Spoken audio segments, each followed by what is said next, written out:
No change, no change. इसका मतलब 0 1 5 6 no change मतलब न बदलेगा, न बदलेगा। कहाँ, ये कहाँ रहना चाहिए? तो जिसका भी इकाई अंक निकालना हो उसके बेस, ये हमारा बेस है ये वाला, और ऊपर पावर है। तो बेस में देखना है और बेस के इकाई अंक को देखना है, यानी यूनिट डिजिट को देखना है कि इनमें से कोई है क्या, यानी नो चेंज के ग्रुप का कोई है। अगर नो चेंज के ग्रुप का है तो यह नहीं बदलेगा, पावर कुछ भी रहे, इकाई अंक वही हो जाएगा। यानी इसका बेस का इकाई अंक क्या, 0 है, और 0 तो हमारा नो चेंज के ग्रुप का है ना। तो इसका इकाई अंक क्या हो जाएगा, 0। पावर में कुछ भी रहे आपका क्या होगा, वही रहेगा। इसका देखिए तो इसका इकाई अंक कितना होगा, 1 होगा ना। हाँ, इसका बोलिए 5, इसका 6। लेकिन आपके दिमाग में यह सवाल उठ रहा होगा, आप बताइए चाहे नहीं बताइए, हमें पता रहता है, ठीक है। आपके दिमाग में यह सवाल उठ रहा होगा कि एक बात बताइए सर, कि जिसका इकाई अंक निकालना है उसके बेस के इकाई अंक को तो हम देखेंगे कि नो चेंज के ग्रुप का है कि नहीं। तो यहाँ पे सब में था, तो पावर को भी हम नहीं देखे कुछ और यहाँ पे लिख दिए। लेकिन हमें पावर भी पता रहे और इसके इकाई के स्थान पर नो चेंज के ग्रुप का न रहे, तब हम कैसे बनाएंगे? जैसा कि यह एग्जाम्पल आपका है ना। यानी इसके बेस के इकाई के स्थान पे क्या नो चेंज के ग्रुप का है क्या, नहीं है। जब बेस के इकाई के स्थान पर नो चेंज के ग्रुप का नहीं है, तब हम क्या करेंगे, इसको जैसे के तैसे बाहर निकाल के लिखेंगे और सिर्फ इकाई अंक यानी यूनिट डिजिट पूछा है तो यूनिट डिजिट से ही मतलब रखना है, बाकी बात कोई अंक से मतलब नहीं रखना है, ठीक है। इसका जो पावर है, पावर जैसे के तैसे आप लिखिए, और ऐसा यह नियम है कि 4 से भाग देना है इसके पावर, और भाग देने के बाद 4 से डिवाइड करने के बाद जो रिमाइंडर बचेगा उसको लिखना है पावर के रूप में। रिमाइंडर कुछ भी ना बचे, यानी पूरा पूरा 4 से कट जाए तो पावर में 4 लिखना है, ठीक है। अब यहां पे देखिएगा कि 4 से पूरा में भाग दीजिएगा क्या, 4 से पूरा में आप भाग देंगे नहीं। 4 से विभाजता का नियम आप पढ़े हैं कि नहीं, बोलिए। 4 से विभाजता का नियम पढ़े हैं कि वैसी संख्या जिसके लास्ट 2 डिजिट 4 से कटना चाहिए, या फिर 2 शून्य होना चाहिए, यानी डबल 0 होना चाहिए, यही ना। तो यहां पे 4 का नियम कैसे काम करेगा, तो अंतिम 2 संख्या में यानी लास्ट 2 डिजिट में आप 4 से भाग दीजिएगा और वही शेष फल बचेगा जो पूरा में भाग देने के बाद। तो पूरा में क्यों भाग देंगे, अंतिम से 2 ही अंक में देंगे, सुविधा होगा कि नहीं, समय बचत होगा। तो देखिए 4 से भाग दीजिएगा, 4 दूनी 8, 1 बच जाएगा, 5 उतारिएगा 15, तो 4 तिये 12, 3 बच जाएगा ना। तो शेष फल हमारा बच गया 3, तो पावर के रूप में रख दीजिए शेष फल को। 3 के क्यू 27, इसका इकाई अंक 7, यानी इसका इकाई अंक क्या हो जाएगा, 7 हो जाएगा। आया समझ में? एक बार और सुन लीजिए कि जिसका भी इकाई अंक निकालना हो, यानी जब भी इकाई अंक निकालना हो तो क्या करेंगे कि सबसे पहले जिसका इकाई अंक निकालना है उसके बेस के इकाई अंक यानी यूनिट डिजिट को देखेंगे कि क्या वह नो चेंज के ग्रुप का है कि नहीं। अगर नो चेंज के ग्रुप का रहेगा तो पावर में कुछ भी रहे उससे कोई मतलब नहीं है, वही हमारा आंसर हो जाएगा जो नो चेंज के ग्रुप का होगा। यदि नो चेंज के ग्रुप का न हो तब क्या करेंगे, उसको जैसे के तैसे लिखेंगे और पावर में 4 से भाग देने के बाद जो शेष बचेगा उसको लिखेंगे पावर के रूप में, और शेष कुछ भी नहीं बचेगा यानी रिमाइंडर कुछ भी नहीं बचेगा तो हम पावर में 4 लिखेंगे। क्लियर? और वहां से उसको सॉल्व करके इकाई अंक निकालेंगे, बस इतना ही तो समझना। क्लियर है?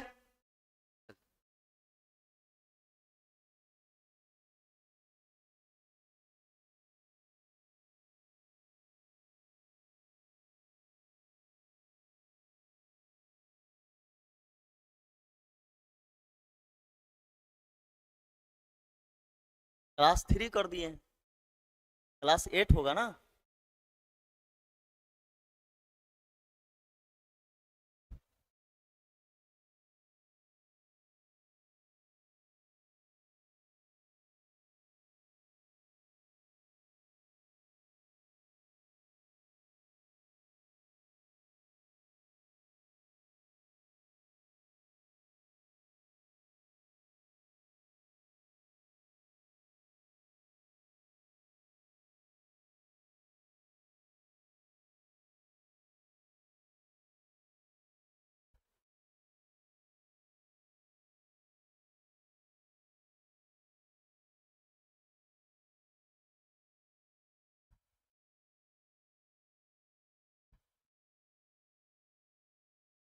हो गया नोट?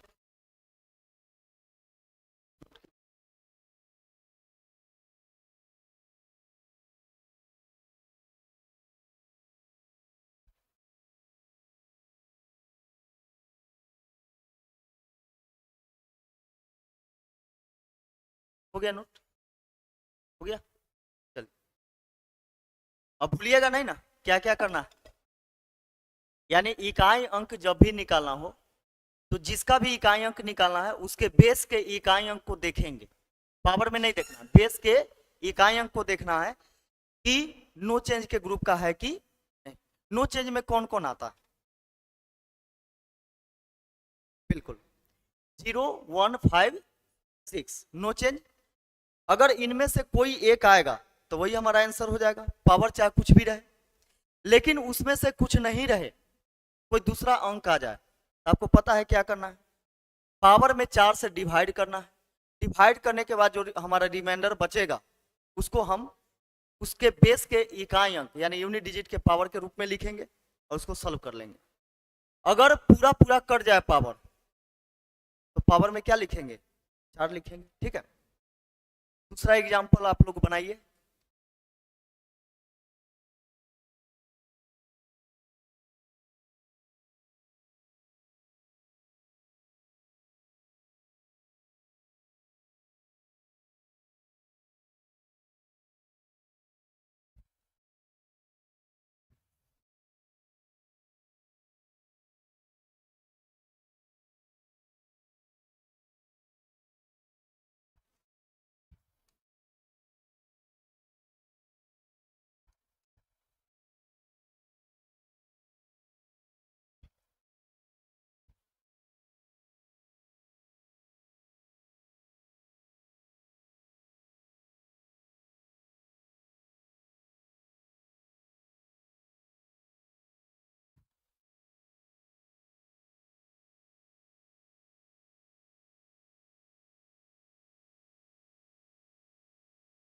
बन गया?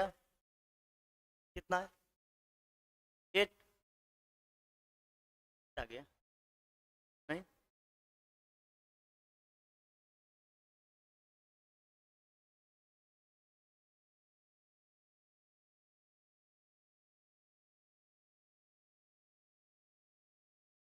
फिर से देखिए, फिर से देखिए, 8 तो नहीं आएगा।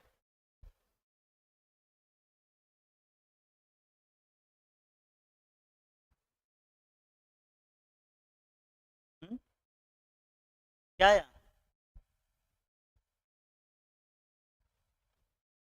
12 आ गया?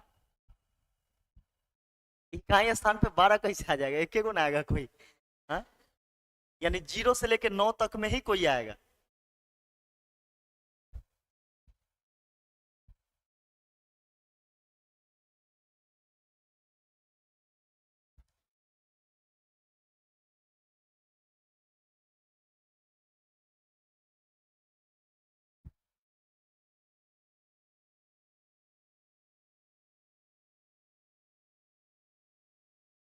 कितना टाइम लगेगा? देखिए, इकाई अंक जिसका भी निकालना हो क्या करते हैं हम लोग? बेस के इकाई अंक को देखते हैं कि नो चेंज के ग्रुप का है क्या? नहीं, नहीं ना है, तो नहीं है तो जैसे के तैसे लिख देंगे। इसका पावर में 4 से भाग देना, तो पावर में 4 से भाग देने जाइएगा, पावर में 4 से भाग दीजिएगा तो सोचिए कि पूरा पूरा कट जाएगा ना। यह अंतिम का 2 अंक देखिए, इसका 4 से कटने वाला है। जब पूरा पूरा कट जाए पावर 4 से और शेष फल कुछ भी ना बचे तो पावर में क्या लिखना? 4 लिखना है। तो 4 के पावर 4 कितना होता है? 256 होता है क्या? होता है ना? अगर इतना नहीं याद है फिर भी कोई दिक्कत नहीं, 4 के पावर 4 का मतलब क्या? 4 को 4 बार गुना। ये तो समझ में आ रहा है कि पावर जितना उतना बार गुना, यानी 4 गुना 4 गुना 4 गुना 4। ठीक है, अब देखिए इसको गुना करेंगे, 4 चौके 16। अब 16 से इसमें नहीं गुना करेंगे, हमें इकाई अंक निकालना है तो सिर्फ इकाई से ही मतलब रखना है, यानी यूनिट प्लेस पर जो होगा उसी से मतलब रखना है। तो लंबा गुना करने का कोई जरूरत नहीं। तो इसमें हम देखिए कि 6 से गुना करते हैं 4 में, 6 चौके 24, फिर 24 का 4 आया, 24 का 4 गुना 4 16 16 का 4 आया, 16 का 4 24, 24 का 4 आया, 24 का 4 16 16 का 4 24, 24 का 4 24 का 4 आया। 4 से गुना करेंगे 4 में, 4 चौके फिर इस 4 से यानी 24 से 4 में नहीं गुना करना, 4 से 4 में गुना करना, 4 चौके 16। अब फाइनली जो आया हमारा इकाई अंक क्या आया, तो 6 आया, है ना। और ऐसे याद रखने के लिए आपको बता दें कि 4 के पावर 4 क्या होता है, 256 होता है, यानी 16 का स्क्वायर।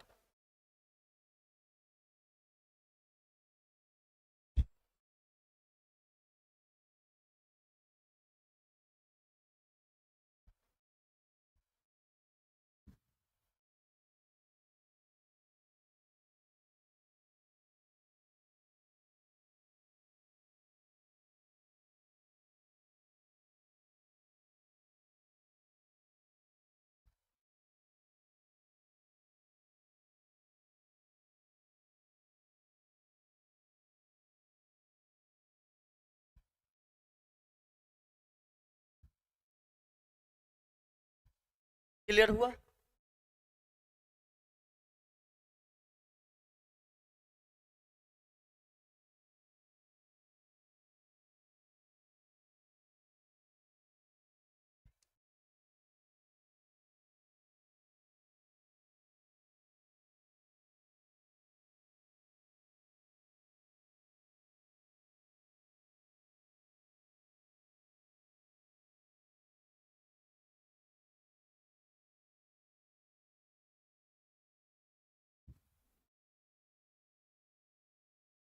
निकाल लिए तो जल्दी से।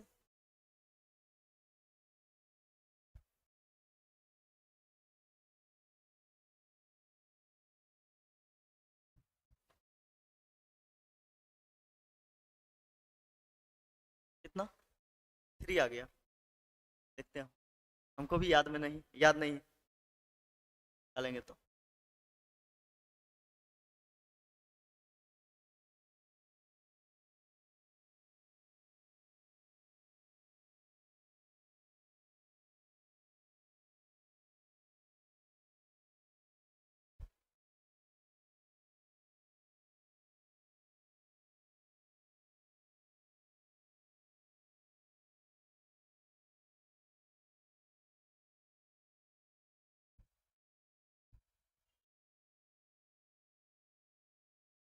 नहीं आ रहा है, हमें भी पता नहीं है कि कितना आएगा, ठीक है।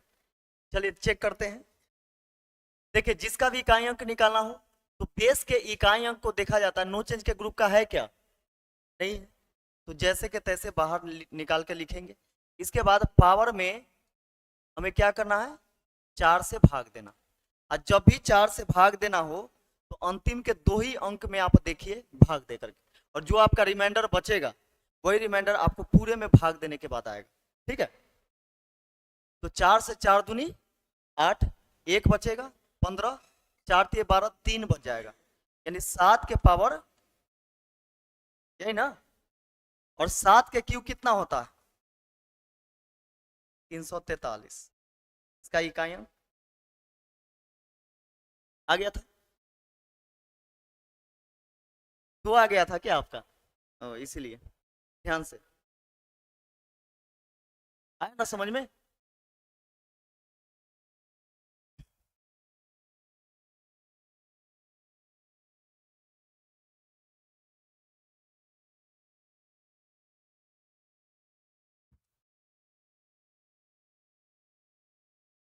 एक क्वेश्चन दे रहे हैं बनाने के लिए।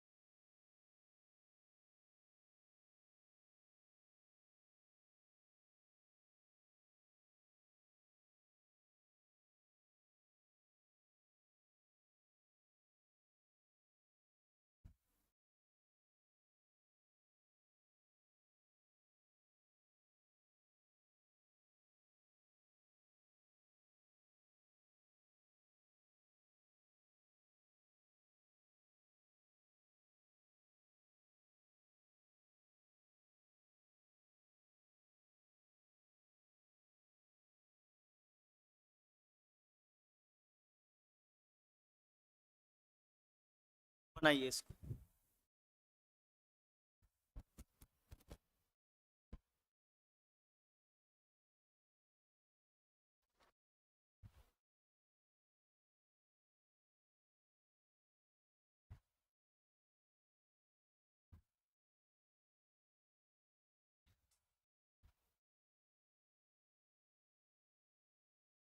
क्वेश्चन इसी टाइप से दे दिया जाता है, ठीक है।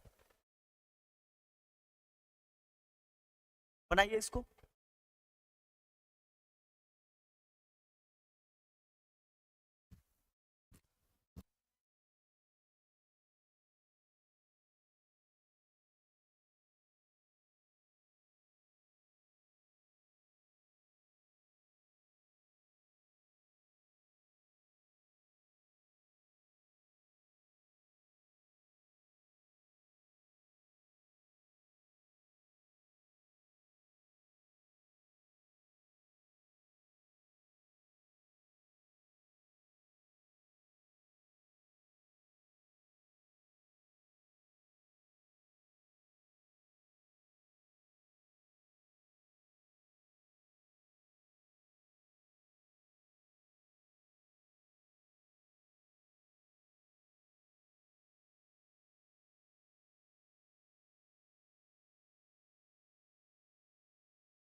जीरो कितना बनाना पड़ा पूरा? बस देखिए, यही दिमाग लगाना है। जैसे देखिए, पूरा तो आप निकाल ही लेंगे, पूरा तो निकाल ही लेंगे, है ना। ये चीज तो पता है, स्टेप बाय स्टेप करके पूरा निकाल लेंगे। लेकिन यहाँ पे देखने से यह पता चलता है कि जैसे यहाँ पे देखिए, ये तो नो चेंज के ग्रुप का नहीं है, तो 4 लिखेंगे, इसके बाद पावर में 4 से भाग दे करके इसका शेषफल लिखेंगे, रिमाइंडर। इसका देखिए यहाँ पे नो चेंज के ग्रुप का है, तो 5 ना हो जाएगा। पावर कुछ भी रहे उससे कोई मतलब नहीं। यहाँ पर भी देखिए, इसका बेस का इकाई अंक क्या है, नो चेंज के ग्रुप का है, तो यही रह जाएगा, यानी 6 ही रह जाएगा। गुना 7 हमारा नो चेंज के ग्रुप का नहीं है, तो 7 और पावर में 94 53। अब इसे 4 से भाग देंगे पावर में।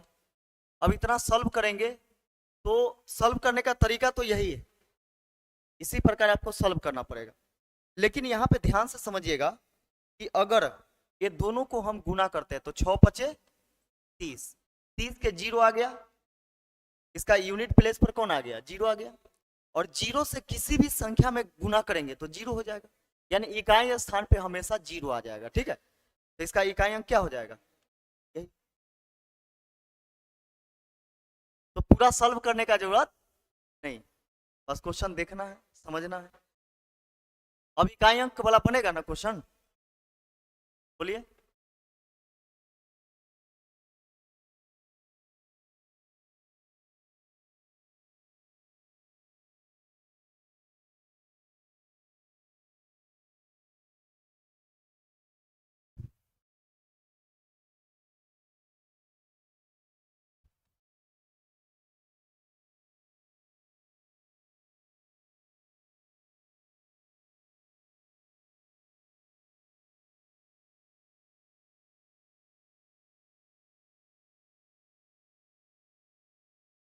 देखिए, यह आपका क्वेश्चन है, इतना का इकाई अंक निकालना।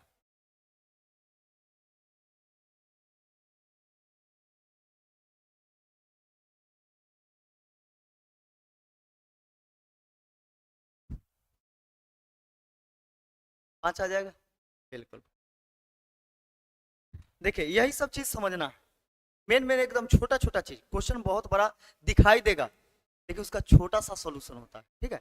जैसे यहाँ पे देखिएगा कि अगर इसको हम सॉल्व करें, तो देखिए इकाई अंक निकालना है ना, तो बस उसी पर ध्यान रखना है, ठीक है। तो जिसका भी इकाई अंक निकाला, उसके बेस को देखेंगे कि नो चेंज के ग्रुप का है क्या, बिल्कुल है, तो 6 का 6 ही हो जाएगा। अब -1 है, इसका पावर 1999। अब देखिए, 6 में से 1 घटेगा, 5, 5 के पावर 1999, और इसका इकाई अंक क्या है, 5 है। और 5 हमारा नो चेंज का होता है, तो पावर कुछ भी रहे 5 ही रहेगा, यानी इकाई अंक क्या हो जाएगा, तो 5 ही हो जाएगा, इकाई अंक 5 हो जाएगा।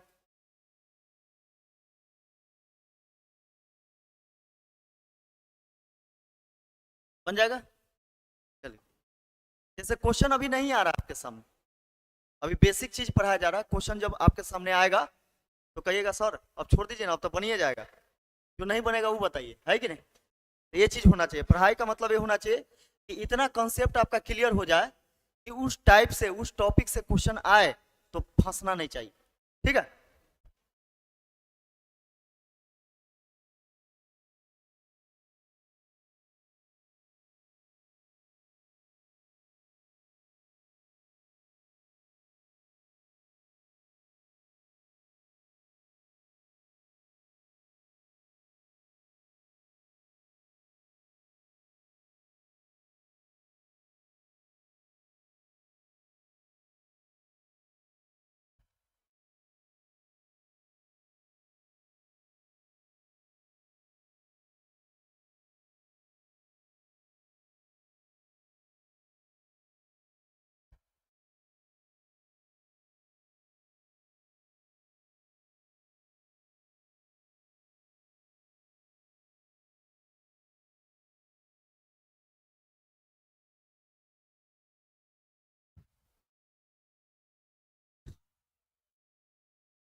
देखिए इसका इकाई अंक निकालिए। हम्म, देखिए यह आसान क्वेश्चन उसके जैसा नहीं, मालूम है क्या है, इसे फैक्टोरियल लगा हुआ है। तो जब बेस के इकाई स्थान पे नो चेंज के ग्रुप का नहीं रहता है तो पावर में 4 से भाग दीजिएगा। और पावर में 4 से भाग कब दीजिएगा, जब पावर रहेगा दिखाई देगा तब ना।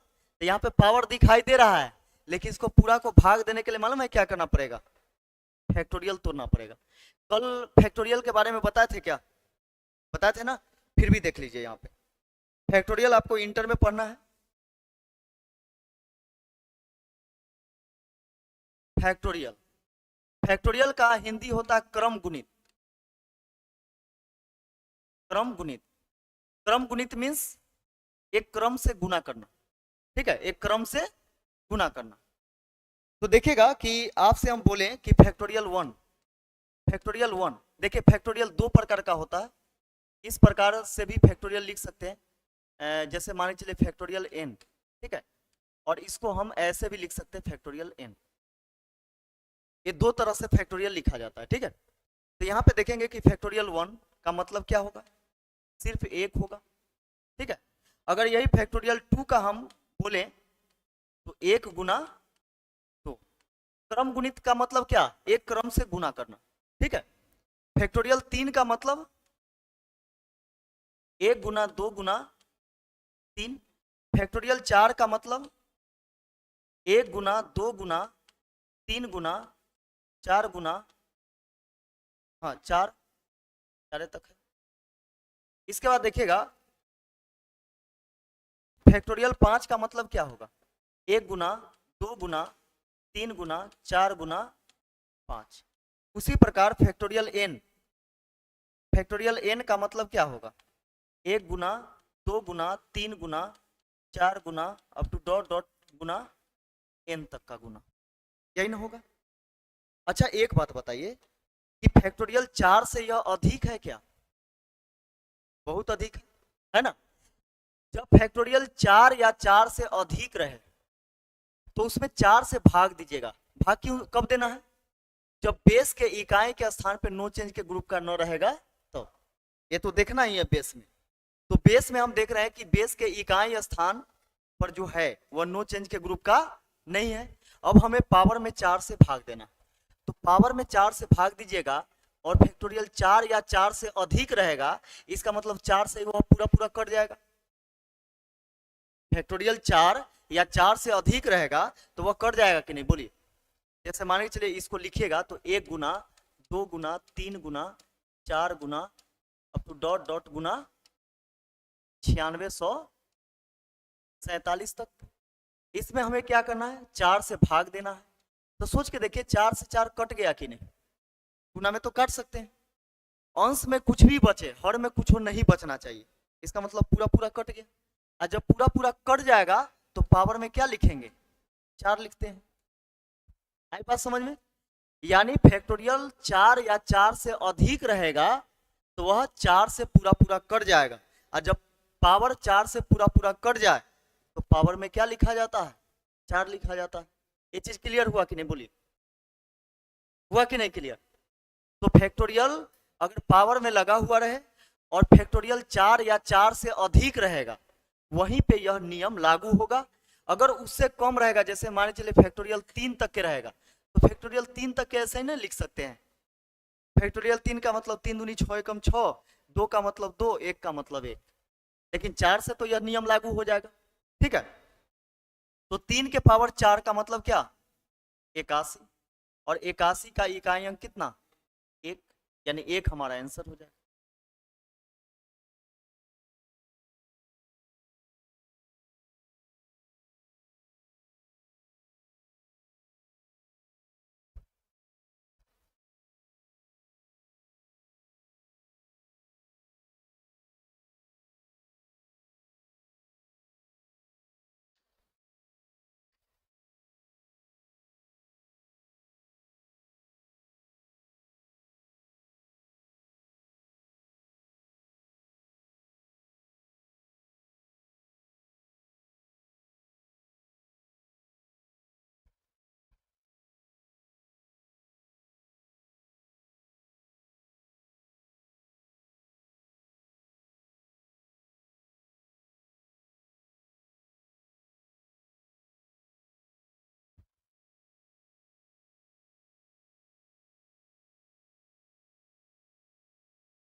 हो गया नोट?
एगो ट्रिक सिखा देंगे ना, तो 4 से भाग भी नहीं दीजिएगा फिर भी बन जाएगा। बोलिए, सिखा दें?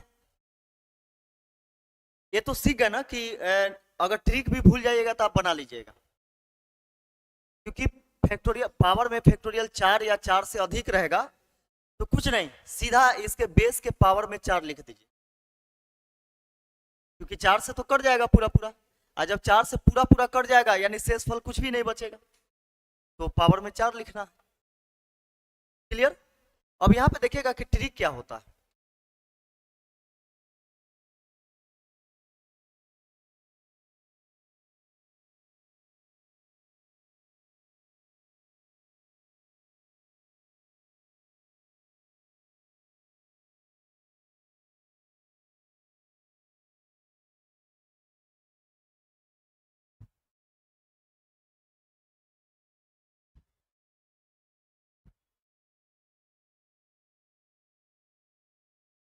देखिए, odd digit always 1, even digit always 6। अब यहाँ पे एक चीज समझेंगे कि ऑड और इवन कहाँ देखना है आपको। ऑड और इवन, ऑड यानी विषम और इवन मतलब सम। डिजिट मतलब अंक, ऑलवेज मतलब हमेशा, ठीक है। यानी कहने का मतलब विषम अंक हमेशा रहेगा तो क्या लिखेंगे, 1 लिखेंगे, और सम रहेगा तो 6 लिखेंगे। वो कहाँ रहेगा, ठीक है।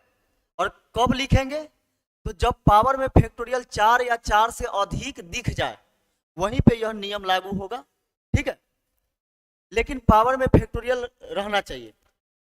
तो देखिए नो चेंज के ग्रुप का है क्या, अगर नो चेंज के ग्रुप का रहेगा तो वही हो जाएगा, पावर में कुछ हो रहा है फैक्टोरियल लगा हुआ रहे चाहे नहीं लगा हुआ रहे, ठीक है। तो यहाँ पे देखिएगा कि यहाँ पे हम देख रहे हैं कि इसके बेस का इकाई अंक क्या है, नो चेंज के ग्रुप का नहीं है, और पावर में फैक्टोरियल लगा हुआ है, और फैक्टोरियल जो है वह 4 से अधिक है।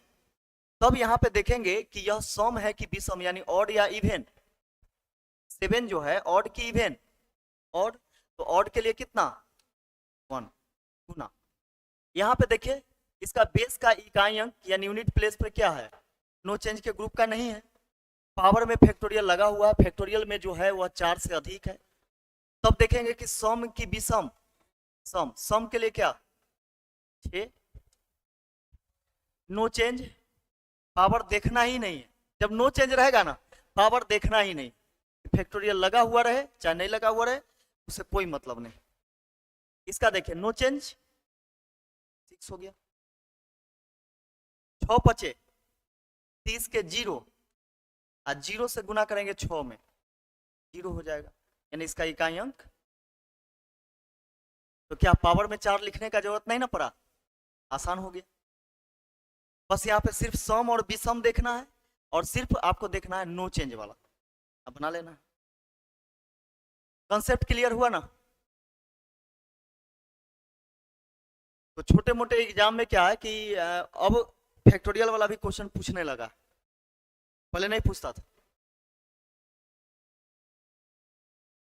पहले एसएससी के एग्जाम में ही पूछता था फैक्टोरियल वाला, अब नीचे भी पूछना शुरू कर दिया।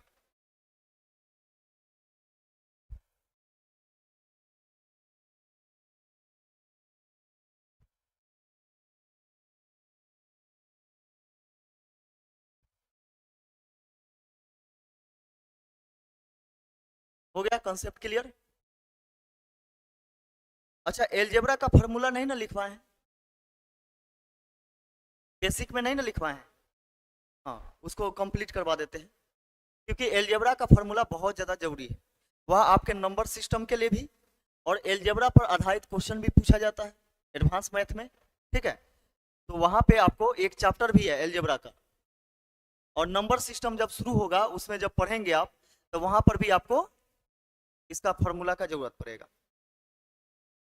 ये हो गया ना, लिखिए लिखिए जल्दी। अब तो ऐसा क्वेश्चन आएगा तो बन जाएगा।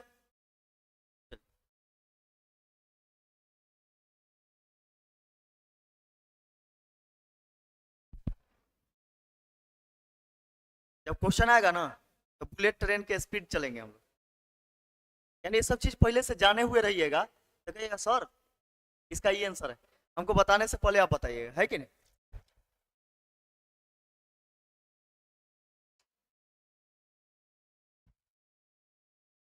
हो गया, हाँ चलिए, छापने में देरी नहीं।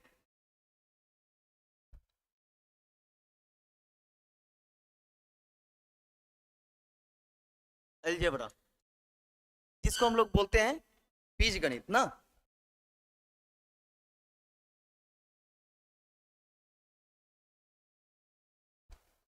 देखिए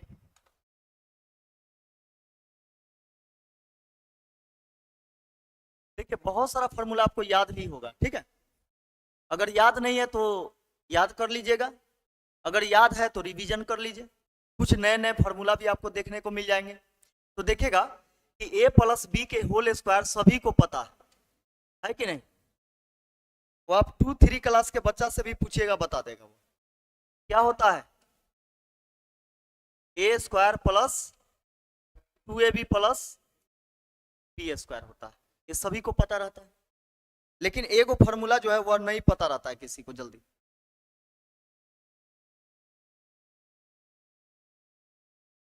a प्लस बी के होल स्क्वायर बराबर ए माइनस बी के होल स्क्वायर प्लस 4ab। ये जल्दी सबको पता नहीं रहता है और इस पर कम क्वेश्चन आता है, इस पर ज्यादा आता है। इस फॉर्मूला पे कंपटीशन में ज्यादा क्वेश्चन पूछे जाते हैं, ठीक है। और है कुछ नहीं, हल्का सा आप ध्यान से देखिएगा ना, रट्टा मारने का जरूरत ही नहीं पड़ेगा, ठीक है। हाँ अच्छा दिखाते हैं, वही ना बोल रहे हैं कि हल्का सा ध्यान दीजिएगा तो आपको रट्टा मारने का कोई जरूरत नहीं पड़ेगा। ए माइनस बी के होल स्क्वायर बराबर क्या, a square minus 2ab plus B square, यही ना होता है। या फिर आप इसको लिख सकते हैं ए माइनस बी के होल स्क्वायर बराबर क्या होता है, ए प्लस बी के होल स्क्वायर माइनस 4ab। अब इसको हम देखिए प्रूव करके आपको बताते हैं।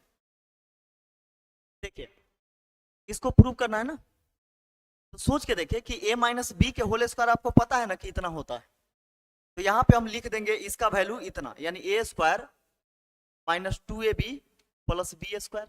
ये हमारा ए माइनस बी के होल स्क्वायर का फॉर्मूला हो गया। इसमें हम जोड़ देते हैं 4ab, 4ab तो 4ab प्लस में और 2ab माइनस में, तो 4ab में से 2ab घट जाएगा, तो a square plus B square plus 2ab बचेगा कि नहीं, बोलिए।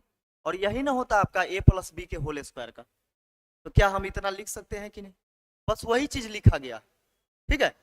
इसमें भी आप देखिएगा कि ए प्लस बी के होल स्क्वायर यहां से रखिए, ऐसे से 4ab माइनस घटा दीजिए तो माइनस 2ab इतना बच जाएगा आपका, क्योंकि होता है ए माइनस बी के होल स्क्वायर का।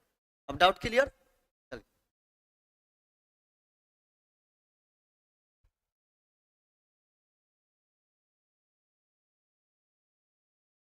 अगला देखिएगा कि a plus B plus c के होल स्क्वायर बराबर क्या होता है, हाँ a square plus B square plus c square plus 2ab 2bc 2ca या ac, है ना, कोई दिक्कत नहीं। या फिर आप इसको लिख सकते हैं, या फिर आप लिख सकते हैं a square plus B square plus c square और प्लस 2 हम कॉमन ले लेते हैं, 2 कॉमन ले लेते हैं, तो इसमें बचेगा a b plus b c plus c a, बचेगा ना, ये होता है आपका। अच्छा यूट्यूब पर तो रहेगा ही, है कि नहीं, देख लीजिएगा उस पर से, यहाँ पहले समझिए, आप बुक में भी रहेगा आपको फॉर्मूला, है ना। हाँ तो वहां पे यूट्यूब पर से जाकर के देख लीजिएगा, चैनल का नाम पता है ना आपको, चलिए कौन सा चैनल, विद्या एजुकेशन ग्रुप है ना, तो उस पर जाकर के देख लीजिए। देखिए 6 नंबर में हम लिखते हैं कि ए स्क्वायर माइनस बी स्क्वायर क्या होता है, बोलिए, ए प्लस बी इंटू ए माइनस बी, ठीक है।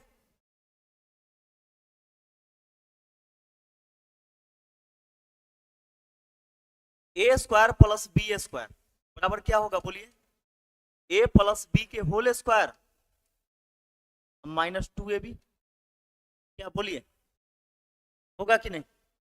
ए प्लस बी के होल स्क्वायर में से 2ab घटा देंगे तो इतना बच जाएगा आपका, क्लियर। ए स्क्वायर प्लस बी स्क्वायर बराबर एक और फॉर्मूला हमारा हो जाएगा ए माइनस बी के होल स्क्वायर अब प्लस 2ab, हाँ इसमें 2ab जोड़ देंगे तो फिर इतना आ जाएगा हमारा। इस बेस पर क्वेश्चन पूछे जाते हैं।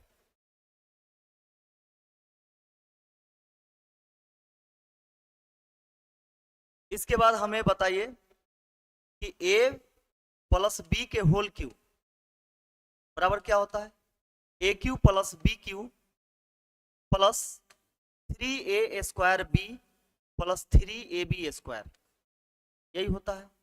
या फिर हम इसको लिख सकते हैं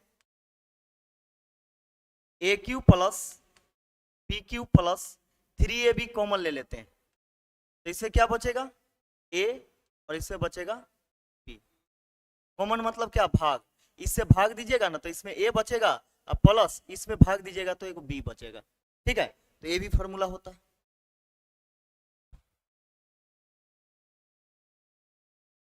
ए माइनस बी के होल क्यूब बराबर ए माइनस बी के होल क्यूब बराबर क्या होता है? A cube minus b cube minus 3a square b plus 3ab square. ठीक है, या फिर इसको आप लिख सकते हैं a cube minus b cube minus 3ab common ले लेते हैं। ठीक है, तो ए माइनस बी बचेगा क्योंकि माइनस प्लस क्या हो जाएगा, माइनस हो जाएगा। ठीक है, हो गया।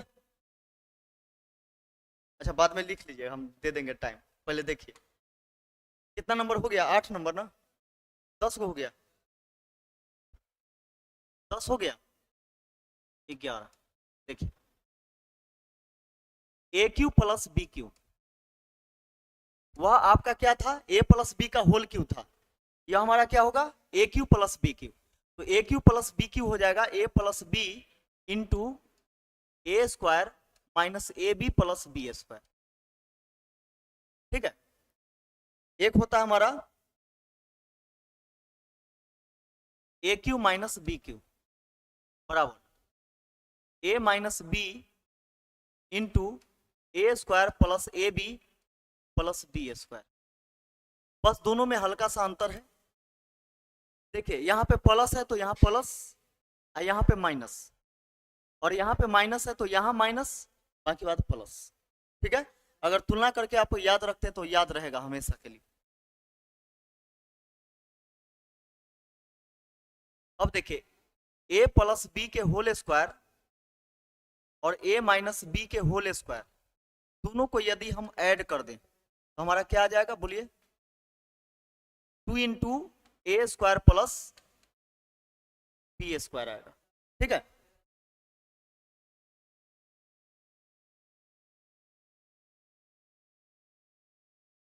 अगर हम a प्लस बी के होल स्क्वायर और a माइनस बी के होल स्क्वायर दोनों को हम घटा दें तो हमारा क्या आएगा, 4ab आएगा।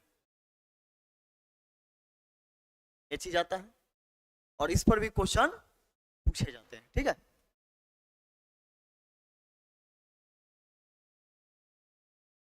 देखिए यदि a प्लस बी प्लस सी बराबर 0 हो तो a cube plus b cube plus c cube minus 3abc बराबर 0 होगा।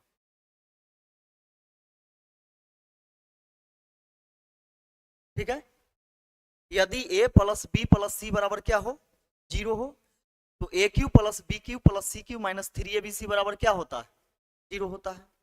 या फिर आप इसको लिख सकते हैं a cube plus b cube plus c cube बराबर माइनस में 3abc इधर है, उधर जाएगा तो प्लस में 3abc हो जाएगा। क्या इसको हम इतना लिख सकते हैं ना, ऐसे लिखा जा सकता है इसको। अब आपके दिमाग में होगा कि ये बताइए कि a प्लस बी प्लस सी बराबर 0 जब न रहे तब हम कैसे बनाएंगे इसको, कैसे इसको लिखेंगे, है ना।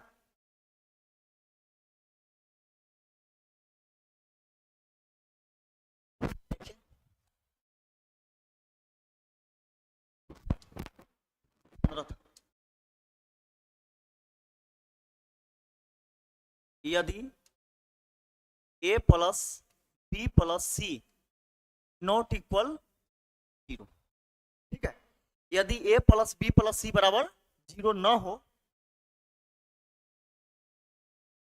तो फर्स्ट कंडीशन में देखते हैं कि a cube plus b cube plus c cube minus 3abc बराबर क्या होता है, हाँ, a plus B plus c into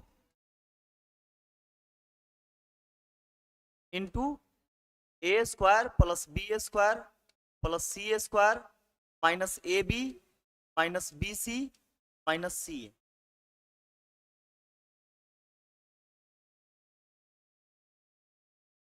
ये होता है, ठीक है।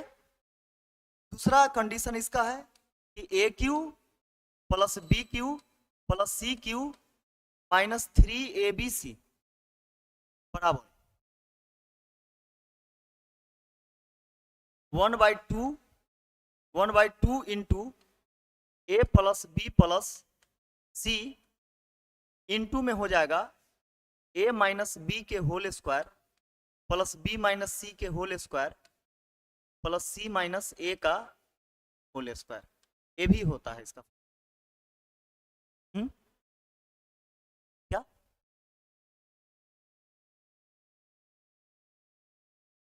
हाँ, तो ये भी फार्मूला आपको कहाँ पे वहां पे लागू होगा, ठीक है। ये क्लियर है। इसके बाद देखिएगा कि एक होता है आपको कंपोनेंटो एंड डिविडेंडो, पढ़े हैं? कंपोनेंटो डिविडेंडो पढ़े हैं? नहीं, हिंदी में बोला जाता है योगांतर निष्पत्तियां। जैसे देखिएगा कि 10th क्लास में वह पढ़ना था आपको।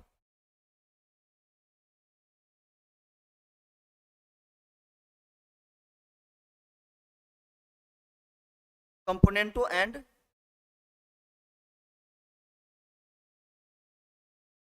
डिविडेंडो, ठीक है। इसको हम लोग बोलते हैं योगांतर निष्पत्तियां।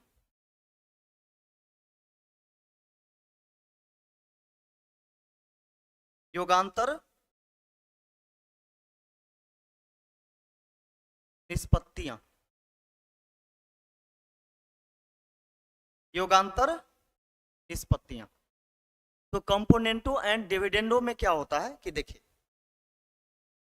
फॉर एग्जांपल हम लेते हैं जैसे a बटा बी बराबर c बटा b, यानी दो फ्रैक्शन आपस में बराबर।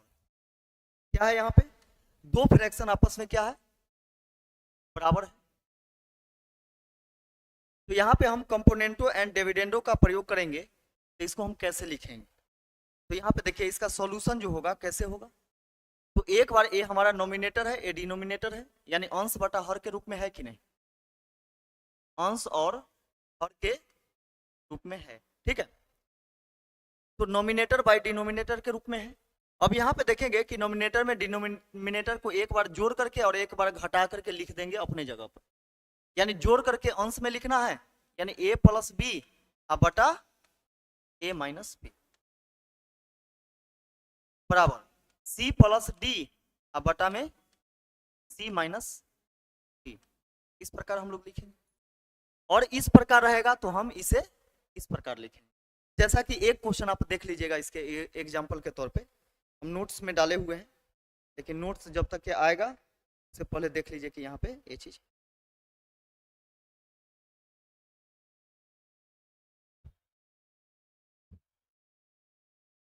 क्या नोट्स मिलेगा? शुरू होने से पहले मिल जाएगा, टेंशन नहीं लेना। हाँ, क्लास करवा लेते हैं, इसके बाद नोट्स दिखाएंगे आपको, ठीक है। कितना बेहतरीन तरीके से एडजस्ट किया गया है उस नोट्स को। और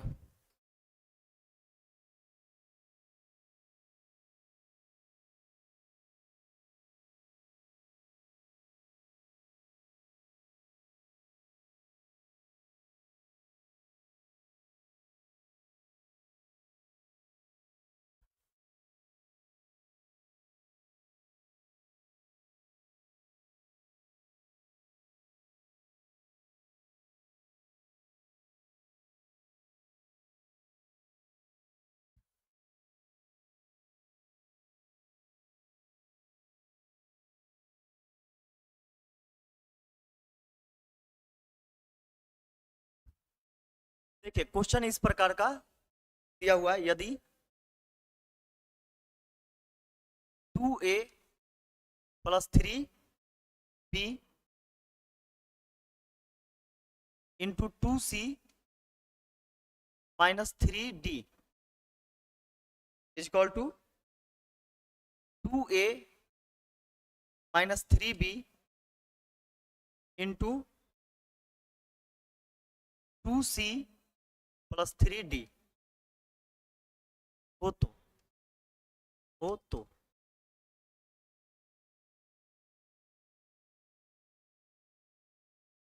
देखिए इसका वैल्यू निकालना है, तो इसका वैल्यू निकालना है। यदि कंपोनेंटो डिविडेंडो अगर पता नहीं रहेगा तो कैसे लोग बनाएगा, ऐसे बनाएगा, यानी इसको इधर ला करके कैंचिया यानी क्रॉस मल्टीप्लीकेशन करके, नहीं तो हल्का सा आप देखेंगे इनर इनर गुना आउटर आउटर गुना करेंगे, यही ना करेंगे, इनर इनर गुना आउटर आउटर नहीं, ये तो अनुपात समानुपात में। यहाँ पे कैसे गुना कीजिएगा, यानी इसमें इससे गुना और फिर इसमें इससे गुना, फिर इधर उधर ले जाना पड़ेगा, जोड़ना होगा घटाना होगा, टाइम तो लगेगा। क्वेश्चन बन जाएगा लेकिन टाइम ज्यादा लगेगा, ठीक है, तो टाइम ज्यादा लगेगा। तो यहाँ पे देखिएगा कि हम लोग कैसे बनाएंगे, तो 2a + 3b है और a b वाला कहाँ उधर है, उधर गुना में है, इधर आएगा तो भाग में यानी अपॉन में आ जाएगा। तो इसको हम लिख सकते हैं 2a + 3b जैसे के तैसे, और उधर से आएगा तो इसके बटा में आ जाएगा 2a - 3b बराबर, इसको हम उधर भेज देते हैं, तो 2c + 3d अब बटा में 2c - 3d, ये हो गया अब सीधा। क्या यह कंपोनेंटो और डिविडेंडो के रूल पर है कि नहीं?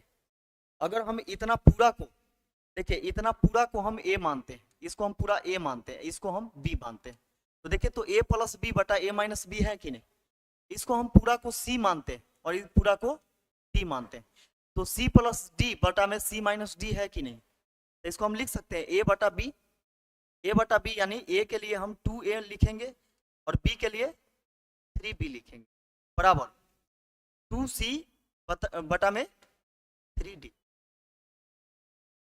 क्या फिर इसको हम ऐसे लिख सकते हैं कि नहीं, बोलिए, एक बार दोनों को जोड़ करके और एक बार हटा करके, यही तो कंपोनेंटो एंड डिविडेंडो का रूल होता है।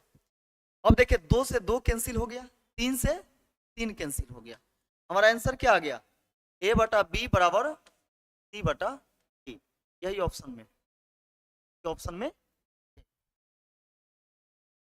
कितना जल्दी बन गया बिना गुना किए। तो ये चीज यहाँ पे देखना होता है, छोटा छोटा चीज आपके पास होना चाहिए, ठीक है, जितना छोटा छोटा जानकारी आपके पास रहेगा उतना ही आप जल्दी सॉल्व कर पाएंगे।